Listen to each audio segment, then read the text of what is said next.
Most people think Starbucks became a giant because it sells better coffee. That sounds reasonable. After all, millions of customers walk into Starbucks stores every day and pay more for a cup of coffee than they might pay elsewhere. But the story starts before the coffee, before the menu, before the order, before you even decide where to stop. If you look closely, Starbucks did not simply build a coffee business, it built a location machine, and that machine changed the industry. When most people think about competition in coffee, they imagine companies fighting over products, better beans, better drinks, better recipes. But Starbucks discovered something important. Customers often do not make coffee decisions the way companies expect. How often do you carefully compare every coffee shop on your route to work? For many people, the decision happens almost automatically. The closest convenient option wins. The familiar option wins. The option already built into a routine wins. That insight became one of the foundations of Starbucks' growth. The company that eventually became Starbucks began in Seattle in 1971. At the time, it was not the Starbucks most people recognize today. It primarily sold coffee beans and equipment. The modern cafe experience came later. The turning point arrived when Howard Schultz became involved with the company.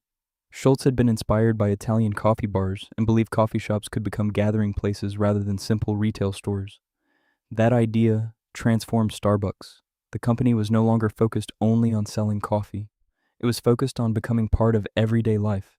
That sounds simple, but it required a different strategy. Many businesses expand by finding available locations. Starbucks expanded by searching for strategic locations. There's a difference. A vacant storefront is just real estate. A strategic location is a place where customer behavior already exists. Commuters rushing to work, students walking to class, travelers passing through airports, shoppers moving through busy retail centers, office workers looking for a daily break. Starbucks wanted to be present wherever those routines happened. The company studied traffic patterns. It studied neighborhoods. It studied shopping districts. It studied how people moved through cities. Why? Because every routine creates opportunity. A customer who must make a special trip is difficult to acquire. A customer who passes your store every day is much easier. As Starbucks expanded during the 1990s, this idea became increasingly important. The company was growing rapidly after its public offering in 1992. New stores appeared across the United States, then across the world. Observers noticed something unusual. Starbucks often opened locations surprisingly close to one another. Traditional business thinking suggested this was risky. Why would a company compete against itself? Why place two stores where one might seem sufficient? The answer reveals a hidden part of the strategy. Starbucks was not always thinking about individual stores. It was thinking about territory. Imagine a busy downtown district. Thousands of people move through the area every day. Some arrive by train, others walk from office buildings, others enter through shopping centers. Each group follows different paths. One store cannot capture every path. Several stores can. By increasing store density, Starbucks increased the chances that customers would encounter a Starbucks exactly when they wanted coffee. Convenience became a competitive advantage. The strategy created another benefit. Prime locations are limited. Every busy corner can only hold so many businesses. Every transportation hub has finite space. Every shopping center has a limited number of premium positions. When Starbucks secured those locations, competitors had fewer options. This does not mean every location decision was designed solely to block competitors. Real estate decisions are complex, but many analysts have argued that store density strengthened Starbucks' competitive position by giving the company greater visibility and access to valuable customer traffic. The result was difficult to ignore. Starbucks became remarkably visible. Customers saw stores everywhere.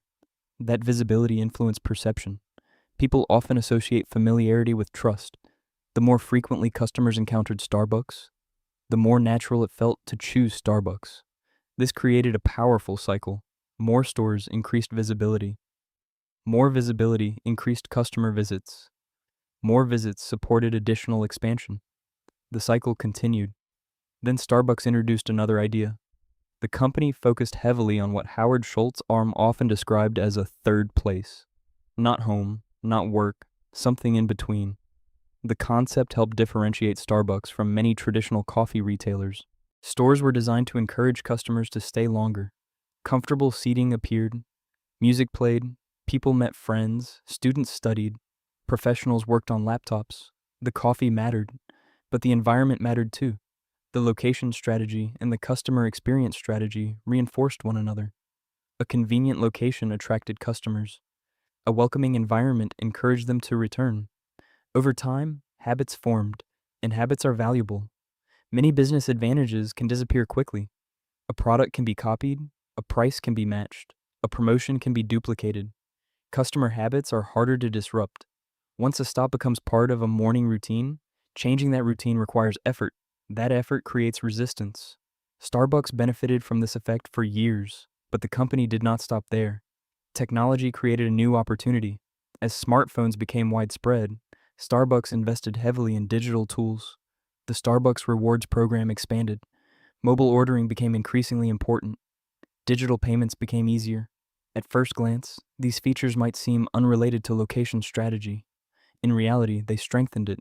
Consider what happens when a customer uses a mobile app. The customer can locate nearby stores instantly. Rewards encourage repeat visits. Mobile ordering reduces waiting time. Convenience increases. Friction decreases. The store becomes even easier to choose. The physical network and the digital network begin supporting each other. That combination proved powerful. A customer driving to work could order ahead. A customer walking through a city could find the nearest location. A customer collecting rewards had additional reasons to return. The result was not merely a coffee shop, it was a system. And systems are often harder to compete with than products. Competitors recognized the challenge. Dunkin' focused heavily on convenience and speed. McDonald's expanded McCafe offerings. Regional chains pursued their own strategies. Independent coffee shops emphasized quality, atmosphere, or local identity. Yet competing against Starbucks required more than offering coffee. Competitors had to compete against thousands of locations, against customer habits, against loyalty programs, against brand familiarity, against years of accumulated real estate decisions. That is a much larger challenge. The importance of location becomes even clearer when you examine certain industries. Hotels care about location. Retailers care about location. Restaurants care about location. Coffee chains are no different. But Starbucks elevated location into a core strategic asset. The company understood that demand is not distributed evenly. Some intersections generate far more activity than others. Some neighborhoods create stronger customer frequency. Some travel routes produce consistent daily traffic. Capturing those patterns matters, because frequency matters. A customer who visits once a month is valuable. A customer who visits 5 times a week is dramatically more valuable. The economics look different, the relationship looks different, the habit looks different. This is why convenience can become such a powerful business force. Consumers often describe purchases as deliberate decisions. Sometimes they are, but many purchases are influenced by accessibility. The easiest option frequently wins. Starbucks spent decades positioning itself to become that option. The company also adapted when conditions changed. Drive-through locations became increasingly important.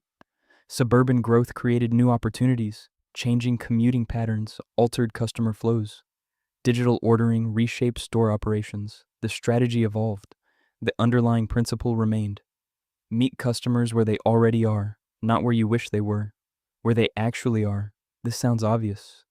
Yet many businesses struggle to execute it consistently. Finding attractive real estate is difficult. Securing desirable locations is expensive. Managing thousands of stores is complicated.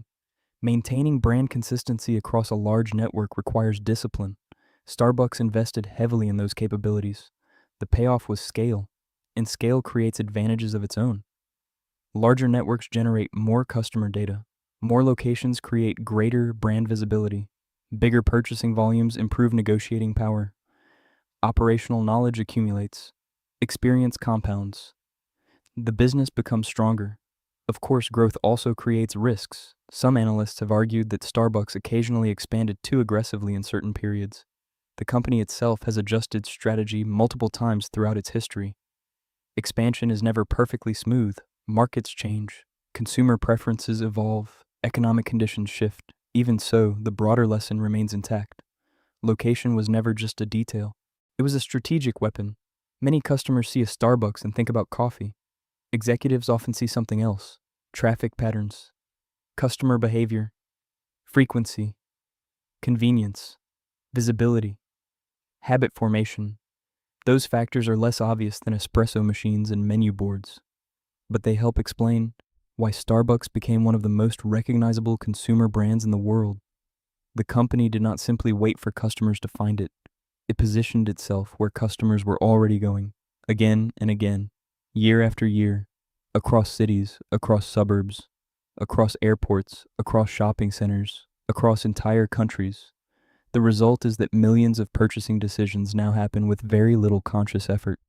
A customer leaves home, a familiar green sign appears, the stop feels natural, the choice feels easy, the routine continues. And that may be the most important insight of all. Most people think Starbucks became a giant because it sells coffee, but coffee was only part of the story. The deeper strategy was making sure Starbucks was present at exactly the right moment, because in the end, Starbucks did not just sell coffee. It built itself into the roots, routines, and habits that shape everyday life.